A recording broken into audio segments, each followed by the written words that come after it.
اعوذ باللہ من الشیطان الرجیم، بسم اللہ الرحمن الرحیم۔ السلام علیکم رحمۃ اللہ وبرکاتہ۔ آج ہم سورہ انشقاق کا ترجمہ، تفسیر اور خلاصہ بیان کریں گے، جیسے کہ ہم نے کچھ صورتوں کا کل بیان کرا تھا اور مزید آج بیان کریں گے۔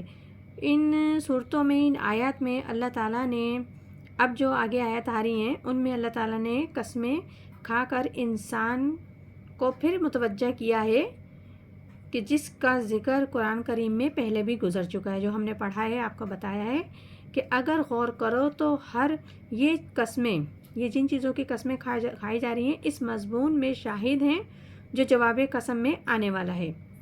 تو ارشاد ربانی ہے، انہو ظن ان لن یحار، اس نے خیال کیا تھا پھر کہ نہ جائے گا، بلا انہو ربہ کان بہا بصیر، کوئی نہیں، اس کا رب اس کو دیکھتا ہے۔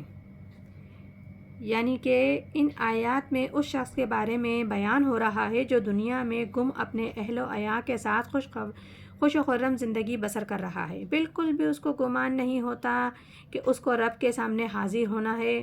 غفلت میں پڑا ہوا زندگی اس کے نزدیک جو کچھ ہے وہ دنیا ہی ہے، اور خیال ہی نہیں آتا کہ رب کے سامنے حاضر ہونا ہے۔ اور رب العزت یہاں فرما رہے ہیں کہ کیوں نہیں ہونا، کیوں نہیں ہوگی، یقیناً ایک وقت مقرر ہے، اور مقررہ وقت پہ ہر انسان کو حاضر ہونا ہے، جواب دہ ہونا ہے، اور وہ ہو کے رہے گا۔ جو رب نے فرما دیا ہے وہ ہو کے رہے گا، کیونکہ اس کا رب اس کو دیکھ رہا ہے۔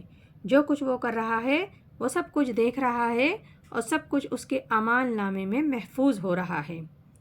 آگے ارشاد ہوتا ہے، فلا اقسم بالشفق واللیل، سو قسم کھاتا ہوں شام کی سرخی، واللیل وما وسق، رات کی جو چیزیں اس میں سمٹ آتی ہیں، والقمر اذا اتسق، اور چاند کی جب وہ پورا ہو جائے۔ یہاں ان آیات میں جو رب العزت قسم کھا رہے ہیں وہ بڑی اہم ہیں، جن کی نشاندہی قرآن مجید کے ذریعے اللہ تعالیٰ قسم کھا کر بیان فرما رہے ہیں۔ جب نبی کریم صلی اللہ علیہ وسلم کی ولادت ہوئی تھی تو اس وقت عرب کی کیا حالت تھی؟ نبی کریم صلی اللہ علیہ وسلم سے پیدائش سے 600 سال قبل تک کوئی نبی نہیں آیا تھا۔ اکثر و بیشتر دنیا پہ جو غلبہ تھا وہ باطن کا تھا۔ پھر ایک دم خورشید نبوت طلوع ہوا اور روشنی ہو گئی۔ اسی خورشید نبوت نے خبر دی کہ ایک دن ضرور دنیا میں آئے گا جب اسلام کا غلبہ ہوگا، اور آپ صلی اللہ علیہ وسلم کے دستے مبارک سے پورے عرب میں دین اسلام چھا گیا، بلکہ پوری دنیا پر چھا گیا۔ حضور اکرم صلی اللہ علیہ وسلم کے زمانے میں تقریباً 23 سال کے عرصے میں یہ انقلاب برپا ہوا۔ اب جو روشنی آئے گی وہ اس کی شان ایسی شان کی ہوگی جیسے سورج غروب ہو جائے اور اس کی سرخی یا لالی جیسے باقی رہ جائے۔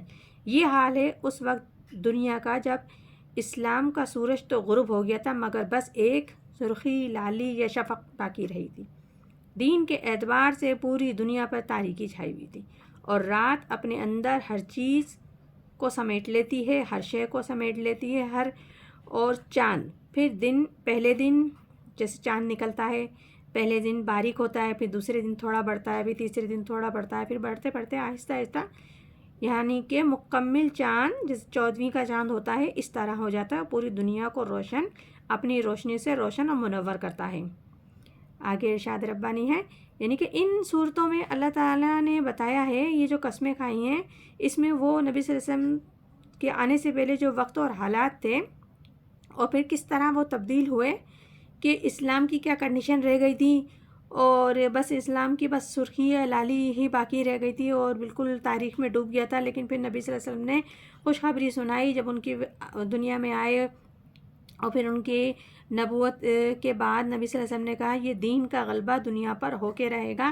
یہ نبی صلی اللہ علیہ وسلم نے خوشخبری سنائی، ٹھیک اسی طریقے سے جیسے آہستہ آہستہ چاند پورا ہوتا ہے، اس طریقے سے۔ اسی طریقے آگے ارشاد ہوتا ہے، لَتَرْكَبُنَّ طَبَقًا عَلَىٰ طَبَقٍ، اور تم کو چڑھنا ہے سیڑھی بہ سیڑھی۔ یعنی کہ اب جو دین کا کام ہوگا، وہ تجدید دین کا جو کام ہوگا، جو جد و جہد ہوگی، محنت ہوگی، جستجو ہوگی، وہ درجہ بہ درجہ ہوگی۔ اب خلافت کا کام ہوگا وہ ایک نسل، ایک شخص یا ایک تحریک سے نہیں ہوگا، بلکہ درجہ بدرجہ کام ہوگا. جیسے کسی نے کیا کام کیا تو کسی نے کیا کام کیا. ٹھیک اسی طریقے سے جیسے چاند پہلی رات کا ہوتا ہے، پھر رفتہ رفتہ بڑھتے بڑھتے مکمل ہوتا ہے.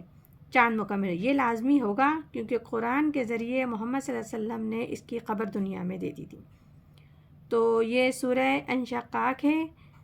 انشاءاللہ تعالی ہم آپ کو آگے مزید پھر بیان کریں گے، آگے صورتوں کا ترجمہ تفسیر. اور اللہ تعالی ہم سب کو بہتر پڑھنے اور سمجھنے کی توفیق عطا فرمائے. آمین ثم آمین. جزاک اللہ.